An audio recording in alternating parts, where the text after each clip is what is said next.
আচ্ছা, তুমি নাকি ঘুমো না, সারা রাতে ঘুমো না। বাবা মা ভাবছে যে সে রিলস দেখছে, বন্ধুরা ভাবছে সে প্রেম করছে, কিন্তু না, সেই ছেলেটি ঘুমানোর জন্য ছটফট করছে। সারা রাত বালিশে মাথা দিয়ে থাকে শুধু একবার ঘুমানোর জন্য, কিন্তু তার চোখে ঘুম আসে না। কারণ সে ভাবছে যে আগামী দিনে তার ভবিষ্যৎ কী হবে, তার বাবা মা কতখানি আশা করে আছে তার উপর। সে সেগুলো পূরণ করবে কি, সেই চিন্তায় ছেলের ঘুম আসে না। অনেক হয়তো মোবাইল দেখে গেমস খেলে কিংবা গার্লফ্রেন্ডের সাথে কথা বলে, তাই তারা ঘুমায় না, কারণ তাদের চিন্তা নেই। কিন্তু কিছু কিছু এমনও ছেলে আছে মধ্যবিত্ত পরিবারে, দেখছে যে বাবা মা কতখানি কষ্ট করছে, কত স্ট্রাগল করে তাকে পড়াশোনা করছে, তাকে মানুষ করছে।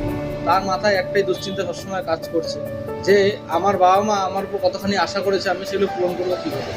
সেটা ভেবেও অনেকে ঘুমাচ্ছে। তাই বন্ধু, সবার বিষয়ে না জেনে কোনো সময় কারোর প্রতি মন্তব্য করতে, সেটা ভালো না কিংবা খারাপ।